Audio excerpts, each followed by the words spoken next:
যারা বলছেন গণভোট বাতিল হবে তারা বলছেন না কেন জাতীয় নির্বাচনও বাতিল হবে? যদি পুরোটাই বাতিল হতে হয় তাহলে why not the national election? Why only the গণভোট? ওয়াই অনলি দি জুলাই সনদ বাস্তবায়ন আদেশ? মাঝখানে আরো 135টা অর্ডিনেন্স হয়েছে, সেগুলো বাদ যাক, সবই বাদ যাক, ফ্রেশে শুরু করি। আবার আমরা ঘুরে 5ই আগস্টের আমরা আদালতে এই কথা বলেছি, যদি তাই বলতে চান তাহলে সব বাদ দেন। Let us go back before 5th August. 5th অগস্টের আগে ফিরে যাই, ওখানে গিয়ে দেখি না আমরা কোন জায়গায় ছিলাম। Let us start from there. 4th August থেকে স্টার্ট করি। তখন তো রাজি না। এর অর্থ কি? এর অর্থ হলো যেটা সুবিধাজনক এটাকে পিক করা হবে, যেটা অসুবিধাজনক এটাকে বাদ দেওয়া হবে। যেটা সুবিধাজনক এটাকে চুজ করা হবে, যেটা অসুবিধাজনক এটা থেকে নিজেকে সরিয়ে নেওয়া হবে। This is serious arbitrary activity of particular group of people. Should not B.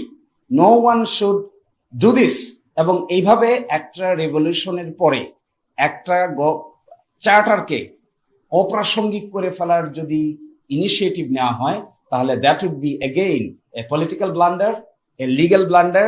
Judiciary will be debated এবং বিচার বিভাগের উপরে এই বন্দুক রেখে এই ধরনের কর্মকাণ্ড করা সঠিক নয় বলে আমরা মনে করি। ফার্স্ট, আচ্ছা বলেন, বাংলাদেশে অভ্যুত্থানকে আদালতের নিয়ম মেনে হয়েছে? আদালতের আদেশ মেনে কি মাস আপসার্চ হয়েছে? বিপ্লব হয়েছে? অন্তর্বর্তী সরকার হয়েছে?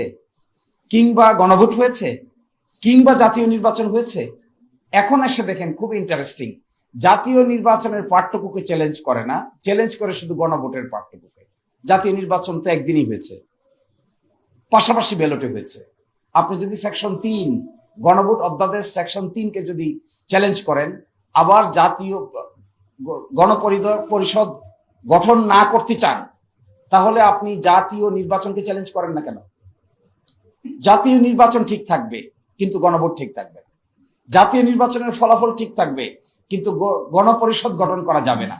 এর অর্থ যেটি বোঝা যাচ্ছে, this two writ petitions are calculative and politically motivated writ petitions. এগুলো কোনো না কোনো জায়গা থেকে কেউ না কেউ একটা ডিজাইনকে ইমপ্লিমেন্ট করার জন্য সুনির্দিষ্টভাবে কিছু আইনজীবীকে ম্যানেজ করে they have taken this initiative. আদালতের সামনে এগুলো উপস্থাপন করে অতীতে আদালতকে ব্যবহার করে যে সমস্ত রাজনৈতিক সমস্যার সমাধান করার চেষ্টা করা হয়েছে সবগুলো বুমেরাং হয়েছে। This is a political question, has to be settled by consensus of the political parties. Political parties আলোচনার ভিত্তিতে সিদ্ধান্ত নিয়েছে। সিদ্ধান্ত থেকে সরে আসতে গেলেও পলিটিক্যাল পার্টিকে আলোচনার ভিত্তিতেই সরতে হবে। আদালতকে এখানে সাবজেক্ট ম্যাটার করে যিনি আজকে বিচারক ছিলেন, জুনিয়র জাজ, তিনিও এই সরকারের আমলে নিয়োগপ্রাপ্ত বিচারক। একটা অর্ডিন্যান্স হয়েছে, বিচার বিভাগে অ্যাপয়েন্টমেন্ট কমিশন গঠিত হয়েছে। এই কমিশনের আলোকে বাংলাদেশের হাইকোর্টে 2 সেট বিচারক অ্যাপয়েন্টেড হয়েছে। তার মধ্যে আজকে যিনি জুনিয়র বিচারক ছিলেন তিনিও এই আইনের অধীনে নিয়োগপ্রাপ্ত বিচারক। অভ্যুত্থান যদি না থাকে, সরকার যদি না থাকে, জুলাই সনদ বাস্তবায়ন অধ্যাদেশ যদি না থাকে, গণভোট যদি না থাকে, তাহলে ওই মাননীয় বিচারক কিভাবে থাকবে? কোন জায়গায় তিনি অ্যাপয়েন্টেড হবেন? Who will appoint him? These are the pertinent questions which are unanswered. আমি দেখেছি একটা তাড়াহুড়া, আমি এটাও দেখেছি কোনোভাবে বিপ্লবের এই সেন্সটাকে অন্যদিকে ঘুরিয়ে আদালতের কাঁধে রেখে পার্লামেন্টের কাছে না পাঠিয়ে কোর্ট এই কথা বলেছে সুতরাং আমাদের কিছু করার নাই, এইরকম একটা মেন্টালিটি সুস্পষ্টভাবে দেখা যাচ্ছে। এবং এটাতে আমরা খুবই anxious. We are anxious in a sense যে this type of attitude will ultimately foil the whole scheme of the revolution. আপনি দেখেন, ফার্স্ট কথা হলো এই রিটের পক্ষে রায় হওয়ার প্রশ্ন এখনো আসেনি। আগামীকালকে একটা আদেশ দিবে, অর্থাৎ তারা রুল জারি করবে কি করবে না, এই একটি প্রশ্ন। আরেকটি অন্তর্বর্তীকালীন নিষেধাজ্ঞা দিবেন কি দিবেন না।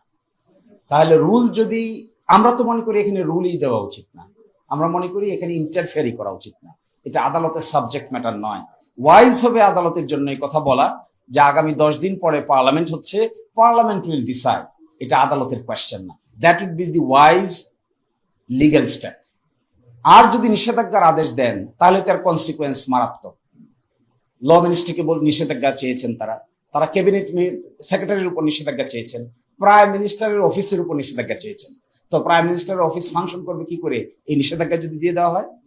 কি করে ক্যাবিনেট সেক্রেটারিয়েট ফাংশন করবে যদি এই নিষেধাজ্ঞা রেস্ট্রেইন করা হয়?